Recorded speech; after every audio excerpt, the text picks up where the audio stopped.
እንሞክራለን። በቅድሚያ አልዓርሽ እዚህ ቦታ ላይ ሲጠቀስ በሁሉም የእስላም ሊቃውንት ስምምነት መሰረት የሚፈለግበት በቋንቋ የሚፈለገው መልእክት ነው።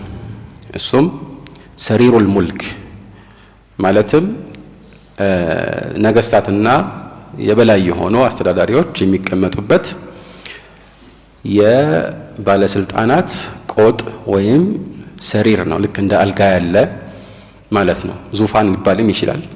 ምክንያቱም ያው ነገስታት የሚቀመጡበት ነገር ስሙ ዙፋን ስለሆነ ማለት ነው። ነገር ግን ብዙዎች ያው ዙፋን ሲባል ወንበር የሚለው መልእክት ሊያስቡ ይችላሉ። ግን በቋንቋ ደረጃ አርሽ የሚለው ወንበር ብቻ አይደለም። ኩርሲይ ነዓም ትርጉሙ ቀጥታ ወንበር ሊሆን ይችላል። ግን እኛ የምናውቀው አይነት ወንበር ብቻ አይደለም። አርሽም እንደዚሁ ሰሪር ሙልክ ሲባል ከዚህ በፊት ተደጋጋሚ እንዳብራራ ነው القدر المشترك في أصل المعنى ወይም ደግሞ ያኒ መሰረታዊ ትርጉሙን በተመለከተ እኛ ከምናውቀው ነገር ጋር የሚያዛምደው መልእክት ቢኖርም ግን የአላህ አርሽ ራሱ አርሹ የአላህ ሲፋ ባይሆንም ፍጡር ነው አርሽና ከሌሎች አርሾች ጋር ይግድ ይመሳሰላል ማለት አይደለም። ግን ምን እንደሆነ የምናውቅበት ጥቅል የሆነ መልእክት አለ እና ይህንን ነው የቋንቋ ሊቆች ያው ሰሪሩል ሙልክ ብለው የሚገልጹት ማለት ነው። ይህንን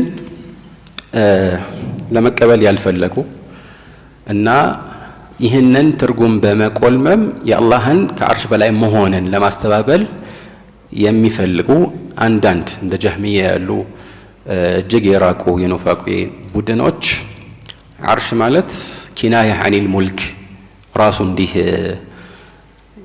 ግልጽ በሆነ መልኩ ሊታይ የሚችል ወይ ደግሞ ግዑዝ የሆነ ፍጡር ማለት ሳይሆን ንግስናና ስልጣንን ለማመልከት የመጣ ዘይቢያዊ ገለጻ ነው ይላሉ።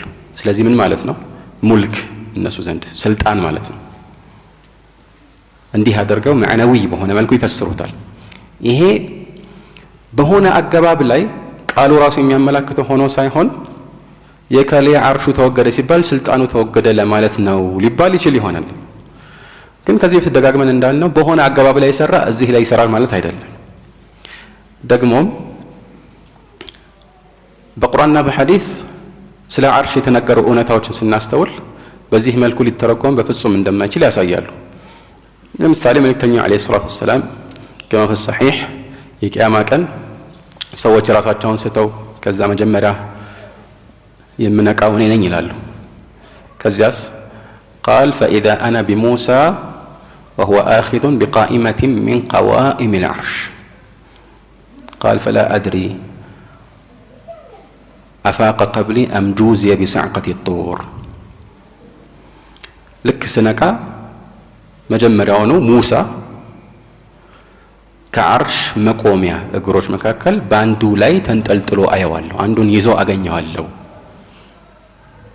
እና አላውቅም ከኔ በፊት ተነስቶ ነው ወይስ ጭራሽ ሰዎች ሁሉ ራሳቸውን በሚስቱበት አጋጣሚ ራሱን እንዳይስት አላህ አድርጎት ነው። ለምን ያኔ ዱንያ ላይ አላህን ማየት ፈልጋለሁ ባለ ጊዜ አላህን ማየት ፈልጋለሁ ባሉ ጊዜ አላህ Subhanahu Wa Ta'ala ተራራውን ተመልከት ብሏቸው ከዛ ተራራው በትንሹም ቢሆን አላህ ሲገለጥለት فلما تجلى ربه للجبل جعله دكا وخر موسى صاعقا ያኔ ራሳቸውን ስተው ነበርና በዚያኛው አብቃቅጣቸው ነው አላውቅም አለው መልእክተኛው በምን ምክንያት ከኔ ቀድመው አርሽ የአርሽን አንድ መቆሚያ ይዘው የማያቸው። ስለዚህ አርሽ ምን አለው ማለት ነው? መቆሚያ ሙሳ የሚንጠለጠሉበት ነገር ነው። ስለዚህ ስልጣን ሊሆን ይችላል طيب ሊሆን አይችልም ማለት ነው።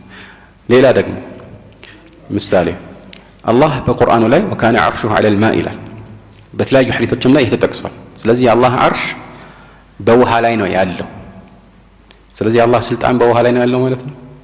ምንም የማይመስል ነገር ነው ማለት ነው። እና ከዚህም ያለፈ ብዙ ምሳሌዎችን መስጠት እንችላለን። እና ይሄ ያው እንዲሁ ስለተነሳ ብቻ ውድቅ መሆኑን ለማሳየት እንጠቅሰዋለን እንጂ የሚያሰጋ ውዥንብር ሆኖም አይደለም።